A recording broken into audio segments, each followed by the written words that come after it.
লক্ষ্য করো। আমার ভাইদের অনুরোধ করবো, যারা পেছনে আছেন ভাই বোনেরা, প্লিজ টেক কেয়ার।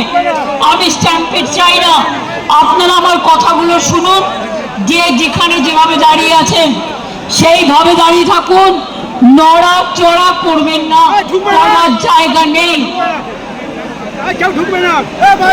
ওরা ভেবেছিল রাত 10টায় স্টেজ ভেঙেছিল, রাত 10টায় সমস্ত সাউন্ড সিস্টেম কেটে দিয়েছিল, রাত 10টায় 600 জনের বাইক বাহিনী সমস্ত ক্রিমিনালদের পাঠিয়েছিল এখানে সব ভেঙে তছনছ করবার জন্য। সঙ্গে সঙ্গে দোলার মেসেজ পাই আমি 10টা 5-এ, জেনে রাখুন কি হয়েছে। 10টা 5-এ লাগিয়েছে কানেকশন, তারগুলো কেটে দিয়ে চলে গেছে। তার কাটা পার্টি বিজেপি পার্টি। এবার মনে রাখবেন, সমস্ত তার কেটে দিয়েছিল। বলে না যার কেউ নেই তার ঈশ্বর আছে। ঈশ্বর আল্লাহ তেরে নাম সত্য সুমতি দে ভগবান। আমি এখান থেকে সকাল 7টার পরে বেরিয়েছি, কারণ ওদের টার্গেট ছিল রাত 2টো থেকে সকাল 7টা। আর এই ঠেলাঠেলি করবেন না প্লিজ, প্রেসের কেউ এখানে ঢোকার চেষ্টা করবেন না, মোবাইলে ছবি তুলতে গিয়ে স্ট্যাম্পিড করবেন না, একটা তিল ধরনের জায়গা নেই। সরি দাও, কিছু মাইকটা তো লাগবে। বাবুলরা জানে, দোলারা জানে রবীন্দ্র জয়ন্তীর দিন যে আসুন আমরা সারা ভারতবর্ষে ইন্ডিয়া জোট নিয়ে লড়াই করি, বাংলাতেও করি। আমার কারো প্রতি কোনো ইগো নেই, আমার কারো প্রতি কোনো গ্রিভেন্সেস নেই। আর তা নাহলে মনে রাখবেন, আজকে যারা বিজেপির কথায় দলীয় অফিস খুলতে পারছেন, মিছিল মিটিং করছেন, আমাদের শেষ করার পরে ওদের কিন্তু আপনাদের শেষ করে দেবে। আমি চাই না গণতন্ত্র শেষ হোক, গণতন্ত্র লুণ্ঠিত হোক। এখনো যদি বিবেকের জাগ্রত চেতনা থাকে তাহলে মনে রাখবেন সবাইকে এক হয়ে লড়া দরকার। মনে আছে 1997 সাল আমরা ইনডোর আউটডোর করেছিলাম। কদিনের মাথায় ভোটে গেছিলাম, তখন সোশ্যাল নেটওয়ার্ক ছিল না। মাত্র 1 মাস 22 দিনের মধ্যে শেষ করি। যে সিআরপিএফ আজকে বলছে জয় শ্রীরাম, আগামী দিন বলবে জয় বাংলা, জয় ইন্ডিয়া। মনে রাখবেন, আমরা শুধু ইন্ডিয়ান অ্যালায়েন্সই নয়, এছাড়াও আরো অনেক রাজনৈতিক দল আছে, তাদের সাথেও আমাদের সম্পর্ক ভীষণ ভীষণ ভালো। আমরা সবাই মিলে একজোট হয়ে করব। আর শুনুন, যারা ভোট লুট করেছেন এ তো একদিন বেরোবেই। যারা ইভিএম মেশিন লুট করেছেন, এসআইয়ের নামে মানুষের ভোট কেটেছেন, এ তথ্য তো আপনারা পাবেনই। সত্য কখনো চাপা থাকে না।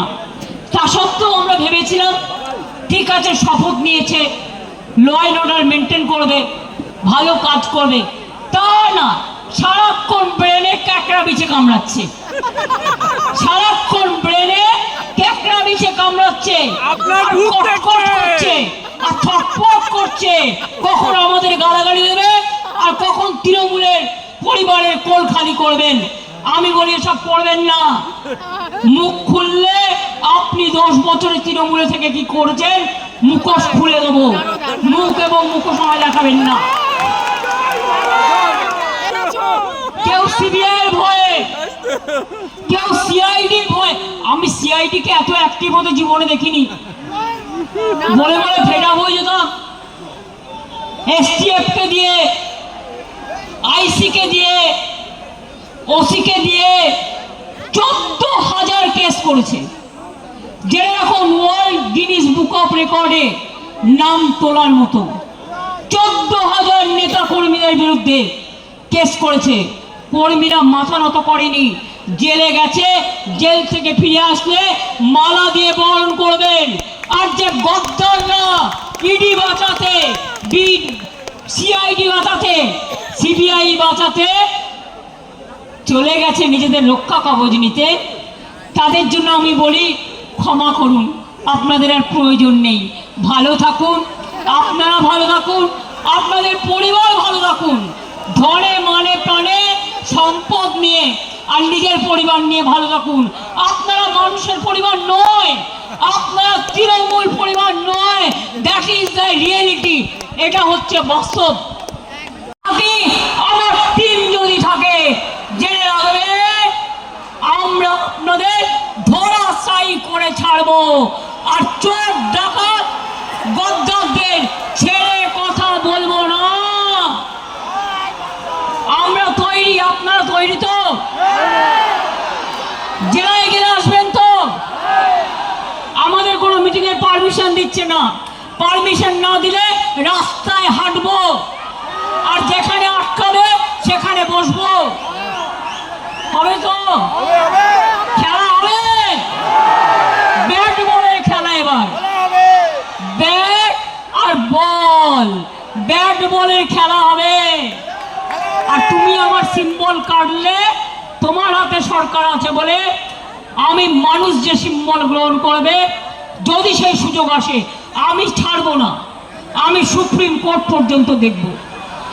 কিন্তু অনেক রক্তের বিনিময়, আর আমি ফাউন্ডার প্রেসিডেন্ট, আমাদের সিম্বল কাটতে পারি না আইনত। গায়ের জোরে করছে, যেভাবে গায়ের জোরে ভোট করেছেন। আর যদি কারো, তোমাদেরও মনে রাখবে, তোমাদের সবটা কেড়ে নেব, সবটা কেড়ে নেব, সবটা কেড়ে নেব। কি বেরিয়ে আসবেন তো? আমি জেলায় যেতে পারি তো? পারমিশন যদি না দেয় রাস্তায় হাঁটবো। ডিম নিয়ে আসলে এবার বিজেপি ডিম ছুটবে বিজেপিকে, তার কারণ 2 মাসে যা তুলে নিয়েছে ভাই, ভাবছে প্রণামী বাক্সটা ওদের।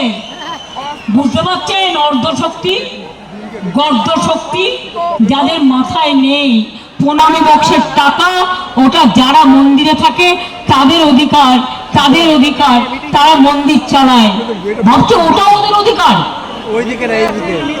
অলরেডি কয়েক লক্ষ টাকা ইধার উধার প্রকাশ পায়।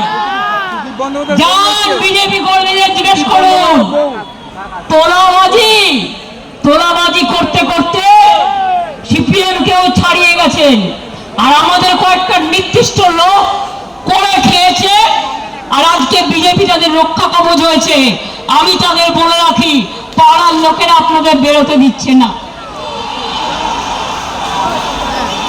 পুলিশ নিয়ে ঘুরতে হচ্ছে, আমার কিন্তু কোনো সিকিউরিটি নেই, আমি একা। আপনার আমার সিকিউরিটি, অভিষেকের কোনো সিকিউরিটি নেই, আমরা কিন্তু একা। আজকে আপনারা কেসকে ভয় পাচ্ছেন, তাহলে অভিষেকের বিরুদ্ধে কত কেস হয়েছে? 400 কেস। ওরা তো ভয় পাচ্ছে না, কারণ ওরা জানে এটা অসম্মান করবার, এটা ভয় দেখানো। কোনো কেসে এভিডেন্স দিতে পারবে না, কোনো কেসে এভিডেন্স দিতে পারবে না। প্রথমে বলছে থানায় এসো, তারপরে বলছে একজনকে দিয়ে এফআইআর করে না। এতদিন তারা সাধু ছিলেন, যদি তোমার কমপ্লেন থাকে এতদিন কেন এফআইআর করনি? হঠাৎ আজকে রাতের অন্ধকারে তোমাকে এফআইআর করাতে হচ্ছে পুলিশ। আমি এই পুলিশকে চিনি না, আমি মনে করি পুলিশ নিরপেক্ষভাবে কাজ করবে। আর আমি সব কমিউনিটি বাড়াবাড়ি বন্ধ না হলে আমাদের আন্দোলন রাস্তায় আমাদের রাস্তা দেখাবে, মনে রাখবেন। পুলিশ এলাকায় এলাকায় এসপির ভূমিকা, বিজেপি প্রেসিডেন্ট হয়ে গেছে, আইসি হয়ে গেছে, ব্লক প্রেসিডেন্ট। কেন আপনারা তৃণমূল কংগ্রেসকে ভয় দেখাচ্ছেন? আমি আজকে বলে যাই, এরপর আমি জেলায় জেলায় বেরোবো, কত ক্ষমতা আছে আমি দেখতে চাই। আপনারা